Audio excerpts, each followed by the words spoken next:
Doctor Baba Saheb Ambedkar open university.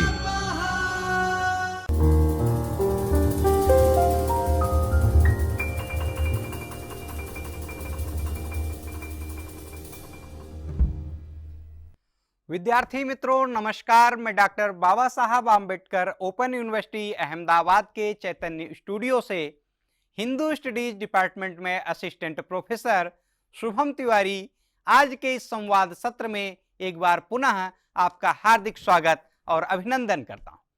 विद्यार्थी मित्रों, पूर्व के संवाद सत्र में अभी हमने अध्ययन किया था, जो हमारे पूर्व का संवाद सत्र था कि व्यंजन संधि क्या है, व्यंजन क्या है, और व्यंजन संधि के अंतर्गत हमने अध्ययन किया था पर सवर्ण व्यंजन संधि और अनुनासिक व्यंजन संधि का। इसके बाद जैसा कि हमको द्रष्टव्य है कि व्यंजन संधि के अंतर्गत अब हम अध्ययन करेंगे इष्टुत्व, इष्टुत्व और जसत्व आदि जो व्यंजन संधियां हैं इनके बारे में।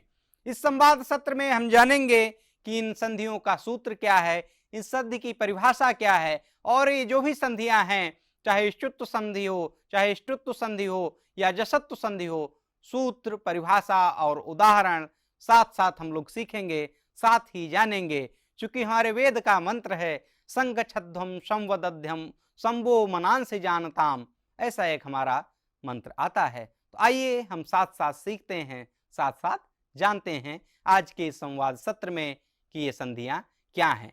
कौन सी संधियां? इष्टुत्व संधि, इष्टुत्व संधि और जसत्व आदि व्यंजन संधियां। हमने अभी अध्ययन किया था व्यंजन संधि का। व्यंजन संधि का हमने सूत्र देखा था, परिभाषा देखा, और परसवर्ण व्यंजन संधि का हमने सूत्र देखा। व्यंजन संधि के अंतर्गत हमने परिभाषा और उदाहरणों का एक अध्ययन किया था। परसवर्ण संधि हमने अध्ययन किया। अनुनासिक संधि का हमने अध्ययन किया सूत्र, परिभाषा और उदाहरण के साथ, अनुनासिक संधि के उदाहरण।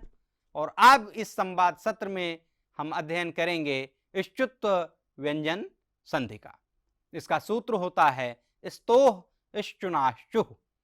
परिभाषा क्या है कि यदि प्रथम पद के अंत में, प्रथम मतलब पहला, जो फर्स्ट लेटर, प्रथम पद जो है, पहला पद जो है, पहले पद के अंत में सकार, सकार मतलब सा वर्ड, या तवर्ग के बाद में शकार, ये शकार जो है वह तालव्य शा है, शाम में जो प्रयुक्त होता है वह शकार, या चवर्ग आए, चवर्ग मतलब चा छा जा झा, ऐसे चवर्ग मतलब चा छा जा झा, या जो 5 वर्णों का चा वर्ण का जो समूह है वह चवर्ग कहलाता है। आए तो सा को शा तथा तवर्ग को चवर्ग हो जाता है। तो अगर ऐसा होता है तो सा को शा, दंत सा को तालव्य शा और तवर्ग को चवर्ग हो जाता है। अर्थात प्रथम पद के अंत में सा हो या ता, था, दा, धा, ना में से कोई वर्ण हो, तथा दूसरे पद में शा हो या चा, छा, जा, झा, या में से कोई एक वर्ण हो, कोई एक हो मतलब कोई एक वर्ण हो, तो शा को शा, सा को शा, दंत सा को तालव्य शा। उच्चारण का भेद होता है तीनों शा में। जब हम सा उच्चारण करते हैं, जो पहले हमें द्रष्टव्य हो रहा है, तो वह दंत सा है, इसमें दांत के मध्य से एक आवाज निकलती है। हमने उच्चारण स्थान में इसका चर्चा की थी। तो सा को शा और वो तालव्य शा है, उसमें तालु का प्रयोग ऐसा होता है, तथा तवर्ग को चवर्ग हो जाता है। इष्टुत्व संधि की हमने यहां पर परिभाषा देखी है। सूत्र है स्तोह इष्टुनाश्चुः। अब उदाहरण हम देखते हैं इष्टुत्व संधि के उदाहरण क्या है। ताको चा में परिवर्तन, सत धन चरित्र बराबर सच्चरित्र, यानी कि सच्चे चरित्र वाला। तत् धन चक्रम, तच्चक्रम। उद्धन चारण बराबर उच्चारण, उच्चारण जो भी हम बोल रहे हैं, जो कुछ भी कह रहे हैं वह उच्चारण है। आंग्ल भाषा में, इंग्लिश में इसके लिए शब्द है प्रोनाउंसिएशन। तो उच्चारण, उद्धन चारण। अन्य उदाहरण सा कोशा वाला देखते हैं, तो देवस धन शेते बराबर देवशेते। रामस धन च बराबर रामश्च। मनस धन शांति बराबर मनःशांति। कश धन शेते बराबर कश्येते। श्रेयस धन चकार बराबर श्रेयस चकार। तो ये हमने उदाहरण देखा किसका, इष्टुत्व संधि का, जिसका सूत्र है स्तोह शुनाशु। परिभाषा हमने देखी, परिभाषा हमको फिर से द्रष्टव्य है कि सा को शा होता है और तवर्ग को चवर्ग होता है। हमने देखा सद धन चरित्र बराबर सच्चरित्र। फिर अगले हमारी संधि है व्यंजन संधि के अंतर्गत इष्टुत्व संधि। इसका सूत्र है स्तोह इष्टुनाष्टु। यह है धन्य सा है। तो परिभाषा में हम देखते हैं कि जब सा के बाद शा आए, सा के बाद शा आए, इसका भी उच्चारण के आधार पर भेद होता है, अथवा सा के बाद ट वर्ग, तो ट वर्ग में 5 वर्ण होते हैं, टा ठा डा ढा णा। 5 वर्ण जो हैं ये ट वर्ग के अंतर्गत आते हैं।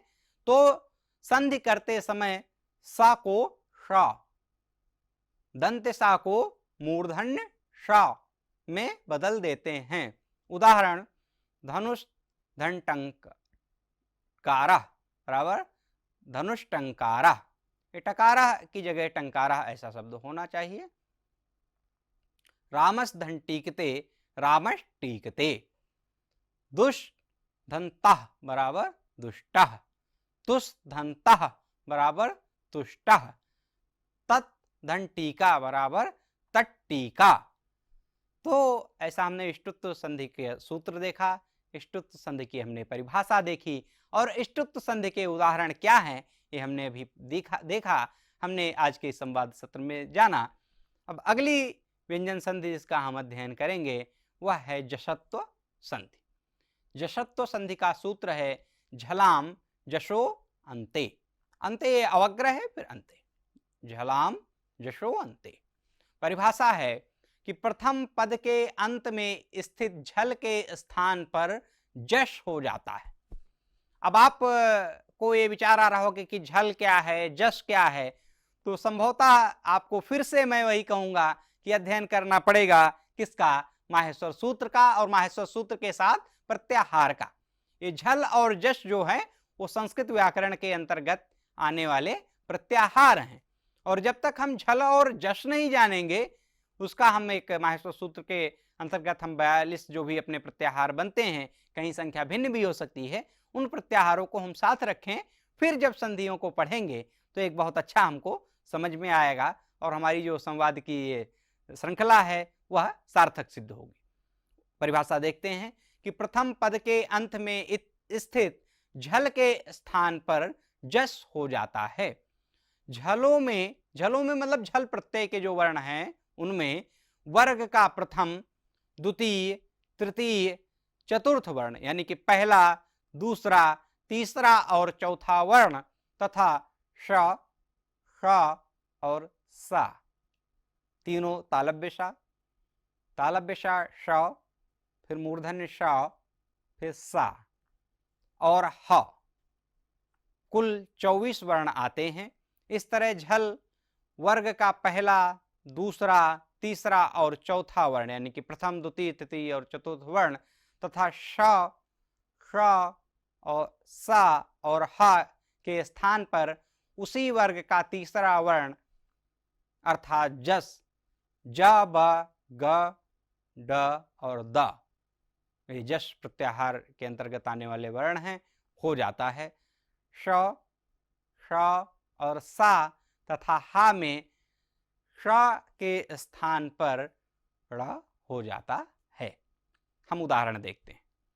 जसत्व संधि के उदाहरण वाक् धन दानम, वाग्दानम, दिग्धन अंतः, दिगंतः, और इस प्रकार षड्धन अंगः, षडंगः, षड्धन गुणः, षड्गुणः, ऐसे ऐसे हम उदाहरण जसत्व संधि के अंतर्गत देखते हैं। परिभाषा है जसत्व संधि की, फिर हमने उदाहरण देखा, सूत्र देखा, इष्टुत्व संधि का हमने अध्ययन किया सूत्र, परिभाषा और उदाहरण के साथ ही।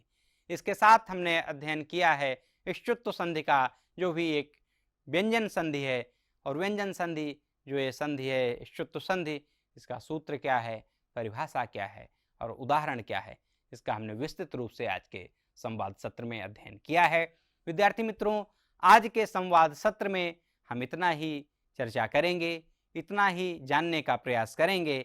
अगले संवाद सत्र में हम आपसे फिर मिलेंगे किसी नए विषय के साथ। तब तक के लिए धन्यवाद, नमस्कार। स्वाध्यायः